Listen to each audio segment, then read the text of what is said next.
MPPSC के लिए coaching नहीं की है मैंने। बिल्कुल भी नहीं? नहीं, बिल्कुल। तो मेंस के जो 6 दिन होते हैं मेरे अकॉर्डिंग बहुत ही हेक्टिक होते हैं। हमारी एजुकेशन बलदेवगढ़ से ही हुई है 5th जी, तक। जी। इसके बाद 12th टीकमगढ़ से की है। सबसे पहले कविता यादव, आपका हम अपने चैनल पर स्वागत करते हैं और आपको बहुत बहुत शुभकामनाएं जो आपने एमपीपीएससी 2022 में 9th rank deputy collector post प्राप्त की। और हम चाहेंगे कि आप हमारे व्यूअर्स को कुछ बताएं अपने बारे में, कैसा क्या शेड्यूल रहता था, कैसे आपने आपकी जर्नी रही और किस प्रकार आपने मेहनत की। तो सबसे पहले हम जानना चाहेंगे कि जैसे ही आपका रिजल्ट आया और आपने लिस्ट में अपना नाम देखा तो फैमिली और फ्रेंड्स इन सब का क्या रिएक्शन था आपके साथ? जी, क्योंकि रिजल्ट बहुत अच्छा आया, एक्सपेक्ट नहीं किया था कि उस दिन रिजल्ट आ जाएगा। ये जी, था कि मंडे जो आगे वाला वीक था उसमें रिजल्ट आएगा। जी, एकदम से भैया का कॉल आया कि रिजल्ट आ गया जी, और उस पे जब लिस्ट में नाम देखा तो मतलब बहुत इमोशनल हो गए, जी, क्योंकि जी, इतनी मेहनत करने के बाद इतना अच्छा हुआ है, रिजल्ट इतना अच्छा आया। जी, तो पापा भी थे, पापा के साथ इमोशनल हो गए और जी, फिर थोड़ा बिलीव नहीं हो रहा था। ये तो था कि सिलेक्शन हो जाएगा, बट ये नहीं था कि मतलब टॉप 10 में आ जाएगा और जी, पहली बार में ही एसडीएम जो है जी। पद मिल जाएगा। तो बहुत खुश हैं, घर वाले भी बहुत खुश हुए उस दिन। अभी तक अच्छा, खुशी का माहौल है पूरे घर में। अच्छा। और जो गांव के लोगों का रिएक्शन था वो क्या था गांव के गांव लोग में? भी बहुत खुश हैं, बधाइयाँ देने आए और लगातार मतलब जो रिलेटिव्स हैं वो भी आ रहे हैं, जो जी, अधिकारी जी, हैं बड़े-बड़े वो भी आ रहे हैं। जी, तो सबका यही मानना है कि इतने अच्छे पद पे पहुँचे हैं तो गाँव का भी नाम रोशन हुआ है, जी, जी, तो सब बहुत खुश हैं। जी। और मैम सबसे पहले हम जानना चाहेंगे कि आपका शेड्यूल क्या रहता था, किस प्रकार आप कितनी नाइट तक पढ़ा करती थी, कितने घंटे, सब शेड्यूल आपका क्या रहता था पूरी जर्नी में? नाइट में मैं ज़्यादा नहीं पढ़ी हूँ, मैं दिन में ही पढ़ाई करती थी जी, और जी, रात को जैसे 11-12 बजे, मैक्सिमम 12 बजे तक सो जाती थी। जी, और ऐसा टाइम देख के तो नहीं पढ़ा कि इतने घंटे पढ़ना है। बस ये था कि टॉपिक डिसाइड कर लिया कि आज इसको सिलेबस का कोई पार्ट इसको कंप्लीट करना है, उसी के जी। अकॉर्डिंग टारगेट करके और पढ़ाई की है। और मैम आपका मीडियम कौन सा था, हिंदी हिंदी है? मीडियम। तो मैम आपने जी रिकवर कैसे किया कि मतलब हिंदी मीडियम से उसमें कुछ इंग्लिश का भी एक एग्जाम होता है, तो किस प्रकार आपने? जी, एमपीपीएससी में हिंदी मीडियम में ज़्यादा दिक्कत नहीं आती है, जी, बल्कि हिंदी मीडियम में जो मटेरियल है मतलब मेंस का, प्री का सबका अच्छा अवेलेबल है। जी। तो इसमें मीडियम का उतना इफेक्ट नहीं पड़ता है एमपीपीएससी। बैकग्राउंड में आपने क्या किया? प्राइमरी एजुकेशन बलदेवगढ़ से ही हुई है 5th जी, तक। जी, इसके बाद 12th टीकमगढ़ से की है जी, और ग्रेजुएशन बीएससी बायोटेक्नोलॉजी में जी, इंदौर होलकर साइंस कॉलेज से किया है जी, और वहीं फिर एमपीपीएससी की तैयारी शुरू कर दी। जी। तो मैम आपको सबसे पहले कैसे मतलब ये पता चला कि हमको किस प्रकार प्रिपरेशन करना है एमपीपीएससी? ये गाँव में रहकर आपने कैसे सोचा कि हम भी इतनी बड़ी पोस्ट प्राप्त कर सकते हैं, इस प्रकार कैसे आपने?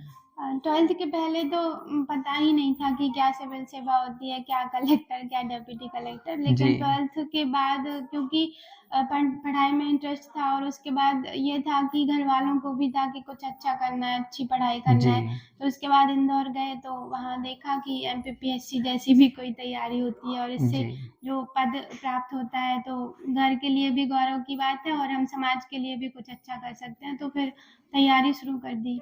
जी। इसके बाद मैम हम पूछना चाहें कि जो आपका जर्नी रही है आपकी, तो उसमें आपका सबसे कठिन मोमेंट कौन-सा रहा? जैसे प्री होता है, मेंस, इसके बाद इंटरव्यू, तो आपका सबसे कठिन मोमेंट आपको कौन-सा लगा इसमें सबसे? कठिन तो वैसे सभी है, लेकिन मेंस में बोल सकते हैं क्योंकि लगातार जो एग्ज़ाम का पीरियड होता है, जी, 6 दिन एग्ज़ाम चलते हैं, तो वो बहुत हेक्टिक हो जाता है कि सुबह से जाओ, फिर 12-1 बजे हुँ, तक आओ, फिर दूसरे दिन फिर एग्ज़ाम है, तो उसमें समझ में भी नहीं आता कि क्या रिवाइज़ कर लें। जी, मतलब पूरा पेपर रहता है इतना जी, बड़ा और नहीं होता है तो फिर ये भी चलता है कि क्या आएगा, क्या? तो मेंस के जो 6 दिन होते हैं, मेरे अकॉर्डिंग बहुत ही हेक्टिक होते हैं। जी। मैम आपका ये कौन-सा अटेम्प्ट था, फर्स्ट अटेम्प्ट ये या फिर? फर्स्ट ही अटेम्प्ट था फर्स्ट एमपीपीएससी। अटेम्प्ट में फर्स्ट ही बार में जी, डिप्टी जी, कलेक्टर सीधा। जी, तो मैम अभी जैसे 2025 का प्री आने वाला है, जी, तो अभी आपने फॉर्म भी फिल किया होगा जी, जी। उसमें। तो उसमें मतलब जो एस्पिरेंट अभी प्रिपरेशन कर रहे हैं, तो उनके लिए आप क्या कहना चाहेंगे कि वो किस प्रकार से प्रिपरेशन करें? यही कहना चाहती हूँ जो कि मैंने भी किया है कि जी। रिसोर्सेज को लिमिटेड रखें। जो एक ही बुक है वही बार-बार पढ़ें, जी। बार-बार रिवाइज़ करें, मॉक टेस्ट दें क्योंकि प्रैक्टिस इम्पोर्टेंट है, चाहे वो प्री हो, मेंस हो या इंटरव्यू है। जी। तीनों स्टेजेस पे प्रैक्टिस बहुत ज़्यादा इम्पोर्टेंट जी। है। अभी ये होता है कि मार्केट में बहुत सारे नोट्स अवेलेबल हैं, तो जो स्टूडेंट हैं वो एक को पढ़ नहीं पाए, फिर दूसरा ले आए, तीसरा ले जी। आए। जी। तो मेरा यही कहना है कि लिमिटेड रिसोर्सेज रखें, एक ही बुक को बार-बार पढ़ें, उसी से जो आना है वो नॉर्मल सभी से बन जाता है, वो उसी से आ जाएगा। जी। और जो ऐसे क्वेश्चन कुछ आते हैं जो बहुत टफ होते हैं वो नहीं बनते हैं फिर। जी। तो उस पे फिर वो सिलेक्शन का डिपेंड भी नहीं करता है। तो लिमिटेड रिसोर्सेज रखें, बार-बार रिवाइज़ करें, कंटिन्यू पढ़ाई करते रहें, बस यही मैम कहना आपने चाहती कौन सी बुक रिसोर्स की थी? हूँ। मैंने ये एमपी के लिए तो एक ही बुक पढ़ी है, वही जी। प्री मेंस मतलब एक ही बुक जी। जी। से प्री कौन और सी मेंस मैम, दोनों उसका का नाम पढ़ा। बता दीजिए। परीक्षा धाम की बुक आती है, अच्छा। उसी से पढ़ा है प्री मेंस दोनों। जी। आप और आपने कोचिंग भी किया है तो कौन सा कोचिंग? एमपीपीएससी के लिए कोचिंग नहीं की है मैंने। बिल्कुल भी नहीं। नहीं, बिल्कुल। ना ये ही प्री प्री। प्री में टेस्ट सीरीज ज्वाइन की थी जी। और प्री के बाद मेंस के लिए आंसर राइटिंग क्लास की थी और मेंस के लिए टेस्ट सीरीज ज्वाइन की थी। जी। और इसके बाद मैम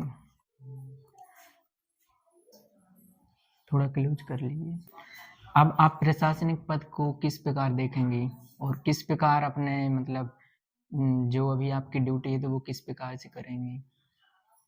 मेरा इसको करने का भी यही था, मतलब 8th क्लास से ही जब दिमाग में था कि हमारे जो आर्मी में लोग हैं जी। जी। वो कितना सेक्रीफाइस करते हैं देश के लिए। जी। तो दिमाग में ये एक चीज़ थी कि हम मतलब अपने नॉलेज के बेसिस पे एक प्रतिष्ठित पद प्राप्त करके और जी। सरकार के जो रिसोर्सेस हैं, उनकी जो योजनाएं चल रही हैं जी। लोगों के लिए, तो मतलब नॉलेज के बेसिस पे समाज के लिए अच्छा कर सकते हैं। जी। तो यही है कि अब डेप्यूटी कलेक्टर बहुत सारी रिस्पॉन्सिबिलिटीज़ होती हैं, जी। हम लाभ भी प्रोवाइड करा सकते हैं लोगों को। जी। तो अब यही है कि जो भी रिस्पॉन्सिबिलिटी होंगी, जो भी दायित्व मुझे मिलेंगे, जो भी काम रहेंगे, पूरे जी। ऑनेस्टी से, जी। सत्यनिष्ठा से उनका निर्वहन करूँगी। जी। मैम सबसे पहले और मैं एक और बात पूछना चाहूँगा कि जिनका प्री तो बार-बार निकल जाता है, लेकिन वो मेंस क्लियर नहीं कर पा रहे, तो उनके लिए मेन स्ट्रेटजी क्या होनी चाहिए और आपकी क्या किस प्रकार आपकी स्ट्रेटजी रहती थी मेंस के लिए?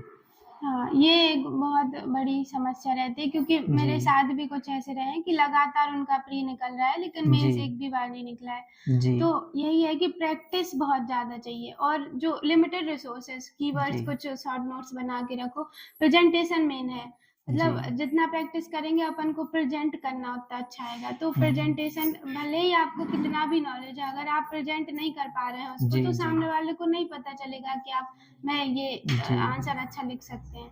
तो प्रैक्टिस करें, रिवाइज़ करें बार-बार और प्रेजेंटेशन को अच्छा करने पर काम जी। करें। मैम आप कैसे करती थी मतलब आंसर राइटिंग किस प्रकार करती थी? टेस्ट सीरीज ही ज्वाइन की थी, तो जी। उसमें जो वीकेंड टेस्ट होते थे, टॉपिक वाइज जी। भी होते थे, यूनिट वाइज भी होते थे, फिर एफएलटी पूरा होता था। जी। तो उसी के अकॉर्डिंग जैसे जिस भी यूनिट का टेस्ट है तो उसको जी। कंप्लीट किया और फिर टेस्ट दिया है जी। और फिर रिवाइज करते रहे उसको, तो इसी के अकॉर्डिंग पढ़ा है। जी। मैम बहुत-बहुत धन्यवाद आपका थैंक हमारे यू सो चैनल मच, पर। Thank you so much.